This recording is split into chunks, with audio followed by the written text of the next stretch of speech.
It's only a game. Why you have to be mad? Happy New Year, Heroes of Dominion. Welcome to the Chinese Year of the Rats. We've got some new lunar skins to talk about, and I wanted to do this video sooner, but I wanted to make sure that there wasn't any hidden sneaky events that were going to pop up on us. So let's talk about these skins. First, I'm going to talk about how to get them, and then I'm going to talk about what I think of them and whether or not I feel that you should buy them. But we're going to start with Herowarsmobile, and then we're going to do Hero Wars on Facebook. So let's get started. First, we've got Herowarsmobile, and of course, you can buy these skins, Astaroth, Heidi, and Darkstar. You can buy these skins with real money, and here in the US, it's $14.99 for each skin. Okay, that's the same price as always. At the time that this video is posting, there's about 4 days left to purchase these skins. So please take this video to heart as I kind of work through things with you. So kind of keep that in mind. Cool looking skins. Some people have some strong opinions about Heidi and Astaroth, but I like them all. I love the skins. Something important to note is that once these skins leave the skin shop, that skin sale shop page, you won't be able to buy these skins anymore. You can see here on Astaroth that his lunar skin is only available during a special event. That special event is what's happening right now. And if you miss this, there's only one way to get this skin, aside from randomly getting that opportunity sometime in the future. And that is going to be the Outland chest. I'll talk about that in a second. But I wanted to quickly touch on the event. I was hoping that we were going to get an event similar to the Halloween or Winterfest event where you had an opportunity to earn these skins aside from just buying them with real money. But it looks like we've got a King Mao Aurora event instead. Pretty standard event for mobile. It's spend emeralds, buy emeralds, spend energy, log in, that kind of thing. And no chance to earn them. So aside from buying them, the only way that you can get these skins on mobile is from getting lucky and getting them in an Outland chest. So if you miss your opportunity, or you start the game in a week and you decide not to buy them and you want one of these skins, you got to either get lucky with the Outland chests, or you've got to wait until they pop up again sometime in the store. They tend to do that after a while. You were able to buy the Winterfest skins and all that. So kind of keep that in mind as I'm working through this video. On Facebook, I was waiting for an event to pop up. No event popped up. We got a 4x Emerald event instead, which is good for you, you whale players, you spenders. But for me, not so good. There's no way to earn this set of skins from any kind of event. You are given the option to purchase them with real money, and on Facebook it's $19.99, which is the same cost as all skins to buy when they pop up here in the skin store. And you can see it's still Astaroth, Darkstar, and Heidi. Astaroth does have a different skin on Facebook than mobile. I'll talk about that in the next part of this video. So $20 for this. Again, you have a couple of days left in order to buy these skins as of the launch of this video, but on Facebook, you can actually buy these skins year-round with 5,000 of the appropriate skin stone. Okay, so if you miss your chance this first week to get the lunar skins, you can buy them with skin stones. So a little bit of a difference there between Facebook and mobile. Okay, on to the skins individually. Before I get into the individual discussion about the skins, I do want to say that if any three of these heroes are in your main or second or third team even, you're going to ultimately want these skins as they will directly contribute to your hero's overall viability. In the case of Heidi and Darkstar, it might push them over the top, make them fantastic. With the case of Astaroth, it's going to help you out with your tanking and defensive abilities just a little bit more. So all of these skins are likely worth getting, again, if these heroes are already in your main team. So with that out of the way, let's talk about Heidi's skin first. Now, Heidi's skin adds a flat amount of magic attack up to 10,650. That's the case on both Hero Wars and Herowarsmobile.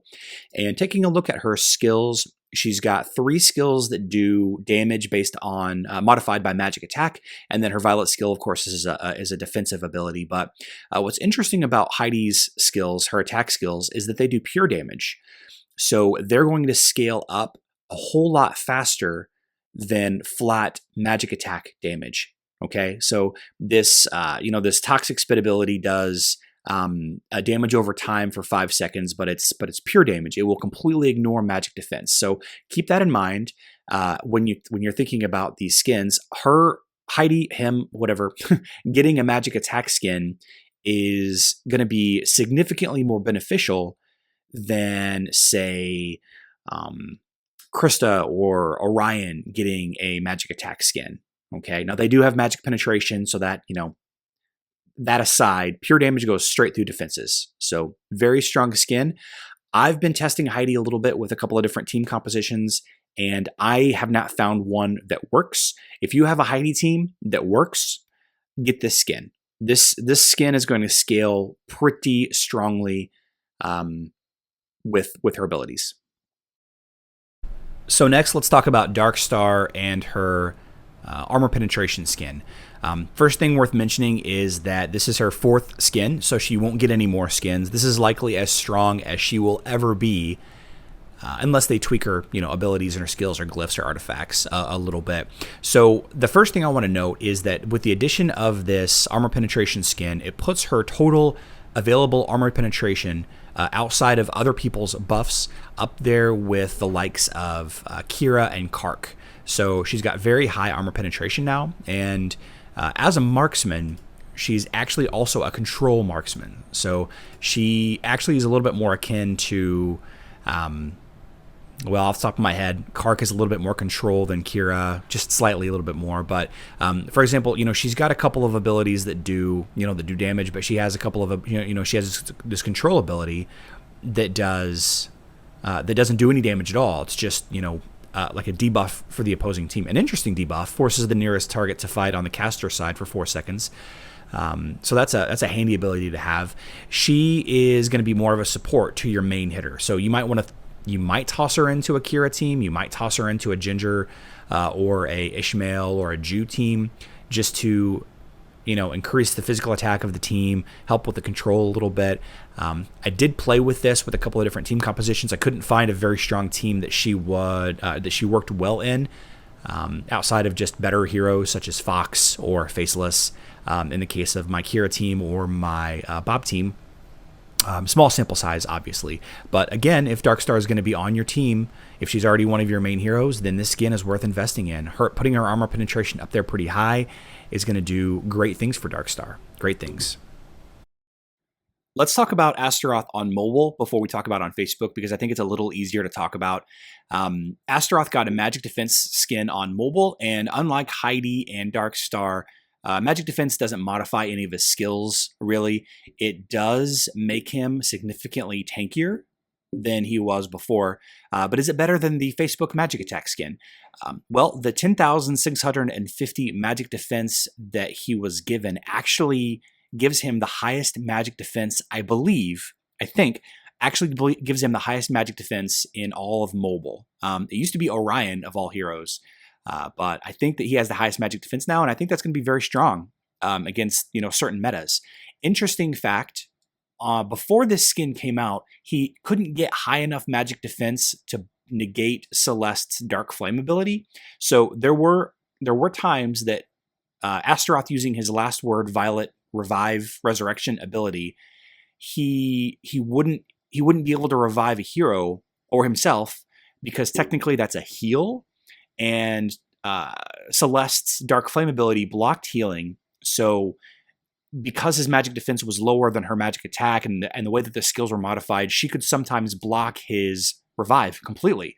So now that's not the case. Now he can definitely get higher magic defense than she has magic attack, or whatever was modifying it to make that work. So that is that's one interesting little fact. So now you cannot counter Astaroth teams with Celeste any longer. All in all, I would say this is a very strong skin to buy. Astaroth is on my main team on Facebook, at least, so I would definitely buy this skin. And like the other skins, if you're using Astaroth and you plan to use him long term, this is a skin worth getting.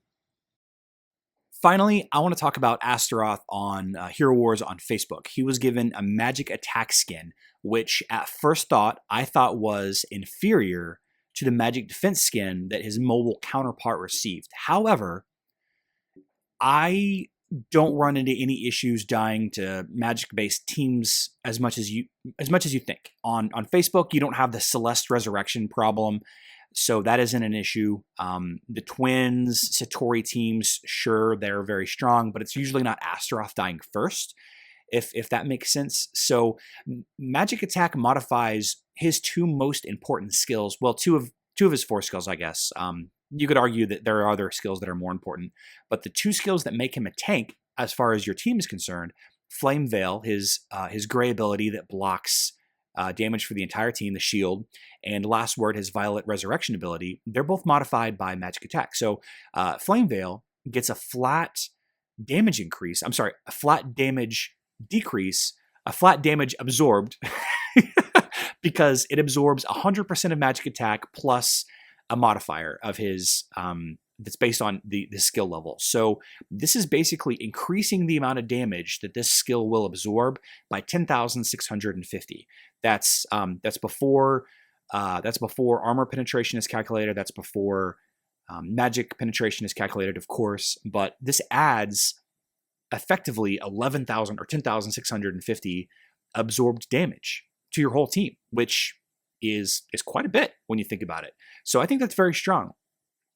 His Violet ability, Last Word, that resurrection that I mentioned, the other reason why he's such a fantastic tank, the resurrection will heal a hero up to a certain point based on Magic Attack plus a modifier based on the skill level. And again, the modifier for Magic Attack is 100%, which means that instead of reviving at, X amount of health, let's say, 50,000 health, it's going to be 50,000 health plus 10,650 at max. So it's an extra 10,650 health that hero is going to be revived with, which is significant. When you pair that with his Demon's Allegiance ability that reduces incoming damage to the ally with the least amount of health, you add that with his Burning ability of Devastation, his green ability, I think this makes Astaroth an even better tank than he was before, and I feel that this skin is basically a must-buy on Facebook.